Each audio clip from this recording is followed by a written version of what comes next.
Good day, everybody.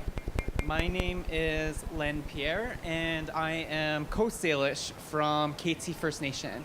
And before I begin my presentation, I would like to acknowledge that we are gathered today to learn, to share, and to celebrate on the shared traditional territories of the Kakite First Nation, the Katzie First Nation, Tsleil-Waututh First Nation, and Kwantlen First Nation.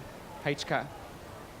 I am the Indigenous Wellness Cultural Designer at the First Nations Health Authority, and I've been doing so for about the last 2.5 years. Our very first month of operation was in April 2016, when the province had declared a public health emergency with the amount of opioid overdoses we have been seeing. So the program that I belong to is really about education and training for everything to do with healthy sexuality and harm reduction. So with harm reduction, a big part of our work is the take-home naloxone program. And so when the public health care emergency was declared, we got requests from all across the province to show up and train people, community members, in how to reverse overdoses and save lives. And we learned, what I'm about to share with you today is a little part of our curriculum called Decolonizing Addiction. And it's really about a little bit of background. When we first started showing up to communities to talk about reversing overdoses, we found that there was a lot of different feelings, different emotions, and different experiences that each and every one of us brought to the table when we talked about addiction. So we created Decolonizing Addiction really to come to a collective understanding about where addiction comes from. Because for the last, let's say, 150 years, have been talking about addiction in a couple of different ways. First, sometimes we talk about it through a medical health lens, meaning that, it could be substance use disorder, or seeing addiction through the eyes of manifestation of one's mental health, whether or not we suffer from anxiety or depression. Or we talk about addiction through a criminal-based lens, meaning that addiction fuels criminal behavior and sparks other areas of criminal activity within our society. Or we talk about addiction through a social determinants of health lens, meaning that addiction, really depends on how much money you make, what ethnic background you come from, whether or not you have a degree of education.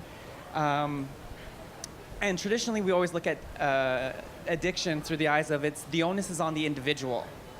But what we wanted to do is move away from the othering of people, to really look at addiction through the eyes of we're all in this together. So the curriculum I'm about to share with you is really looking at getting to a place of recovery.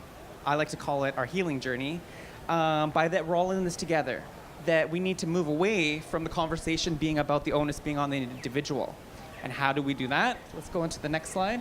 Oh, this slide, I just would like to say before I continue on with my presentation, is that I really want to acknowledge that addiction is personal for each and every one of us, that I am going to be talking about overdoses. I'm going to be talking about colonization, and that creates a little bit of discomfort for each and every one of us. The degrees will vary, but I want to make sure that we always come back to a place of healing, a place of wellness and strength-based, and that I always come at my presentations from a place of kindness and respect. Thank you. This is just overdose data that's been collected with our first year into the public health care emergency. At First Nations Health Authority, our data didn't tell. I'm not a data kind of person, but it does paint a picture, and that picture that this paints for us is that as Indigenous people here in BC, we are overrepresented in the amount of overdose deaths and overdose events that we see across the province. It didn't tell us anything we didn't already know moving in. As Indigenous people, we've known for a long time that we've been overrepresented in substance use. Therein, we found that we were anticipating that we would be overrepresented in the overdose events and deaths that we were seeing in the first year of the public health care emergency. I say that because, we see in news media that we're overrepresented, but very seldomly do we ever pull back the layers of why that is. And we're going to get there later on in this presentation. What the data did tell us is that as the entirety of the province, we make up about 3% of the total population in BC as Indigenous people. But we make up about 10% of all overdose events that are happening. And we say that that is probably higher than what it is actually showing us. Next slide. This just shows that in the general population, the overdose events that we're seeing, we mostly see, no overrepresentation of men. Usually out of all 4 overdose deaths, 3 of them will be men and 1 will be a woman. But for our Indigenous population, it's about 50-50.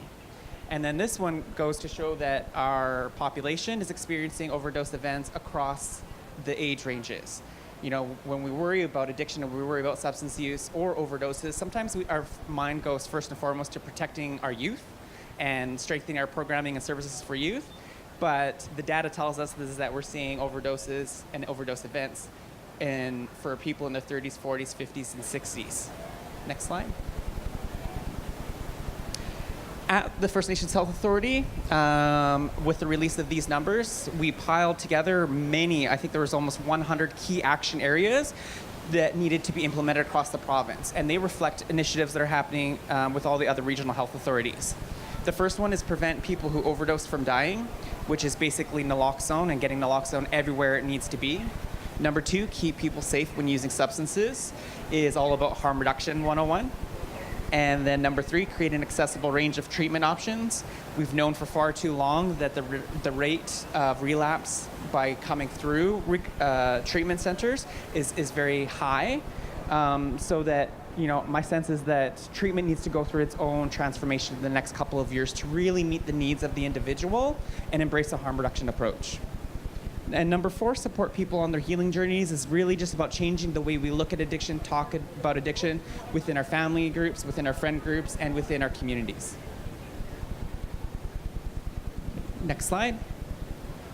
So for a moment, if you can just think for yourself, if you can hit click one more time, what are some of the challenges we face when we're talking about addiction?